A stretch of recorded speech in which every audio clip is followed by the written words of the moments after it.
I am Matt with Gunfighter Resource Group. Today we're going to talk about something that kind of pisses me off.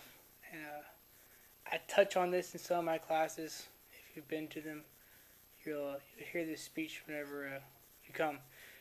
The militarization of modern law enforcement in the United States of America. I don't buy it. I don't see it. Fuck you. Plain and simple. I remember back in 2000 when most law enforcement officers couldn't draw their own gun correctly from the holster. I remember back in the day where I was 19 years old and I could take any cop out there unless he was, one of the ones that spent some serious time at the range, one of the ones that took the time and money to go to gun sight, front sight, the FBI Academy. These guys didn't have the fund that they needed. They didn't have the training that they needed. After 9/11, this country was pushed into war. With that came the opening of the checkbook. And a lot of agencies got a lot of toys. A lot of agencies got a lot of training. A lot of departments got things that no one had ever fathomed. You look at it nowadays, you see certain counties and cities with military MRAP vehicles and up-armored Humvees, and people want to say, oh, that's the militarization of law enforcement. It's not. Those things have to come somewhere. The government paid for them. The taxpayers paid for those machines, and they are millions of dollars a piece, let me tell you. One, they're not as impervious as you may think they are. Two, maintenance is a horrible upkeep, so have fun with that. Three, they suck. If you've ever ridden in the back of an MRAP, you'll know. You hit a pothole and your head hits the ceiling. It's the worst vehicle in the world. I will never, ever get back in one if I don't have to. These things have to go somewhere. Do you want to send them to Mexico so the cartels can get a hold of them?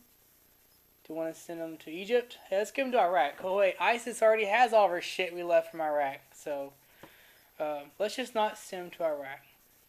Let our law enforcement agencies use them? Absolutely. Absolutely. No one cared when LAPD got 50 new M16s after the North Hollywood shootout. Oh yeah, North Hollywood shootout. I was a kid. I remember that. Two guys in body armor from head to toe with AK-47 spitting 2,000 rounds from the gunfight, fully automatic. Oh wait, those were illegal guns, by the way. You're not supposed to have machine guns in California. But who gives a shit because they're bad guys? Because that's gun control for you. What happened? No one died. Why no one died? Because there's lack of marksmanship. That's the only truth.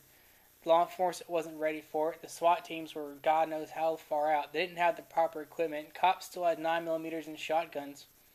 The gunfight dragged on so long that one dude just got fucking tired and shot his own brains. I mean, come on now. What happened afterwards? They were able to get some serious hardware.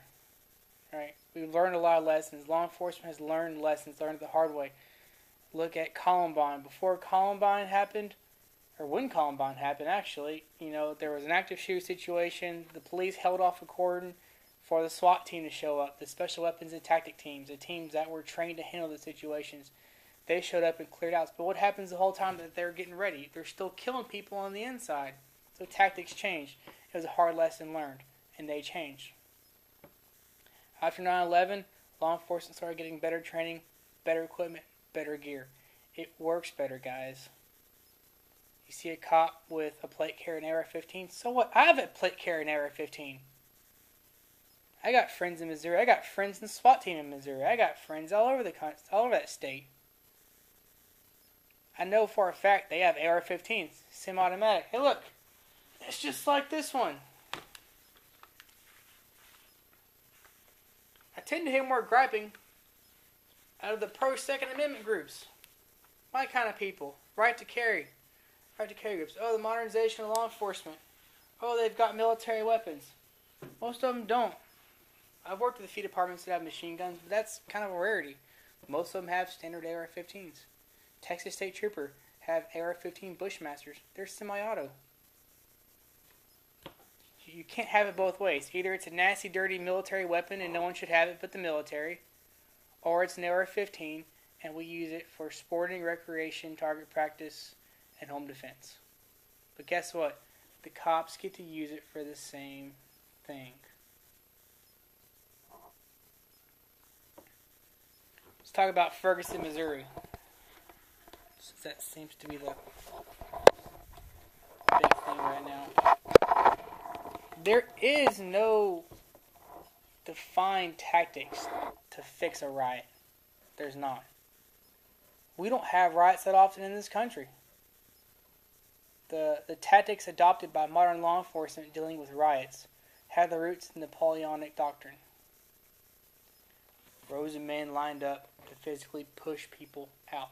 Instead of shooting and reloading, they just actually want to push you out. Let their presence be known and push you out. And when their presence is there, hopefully you'll act right. That's not the case. More often than not with a large riot. And when civilians start throwing Molotov cocktails and shooting rocks and popping off rounds, what are you supposed to do as a law enforcement officer? It's easy for all of us to sit back and point fingers and type on the keyboard, but there's guys dealing with this. They have split seconds to make a decision, and then we get to sit here and talk about it. We get to make fun. Oh, if that was me, I'd do this. No, you wouldn't. You'd probably be shitting yourself.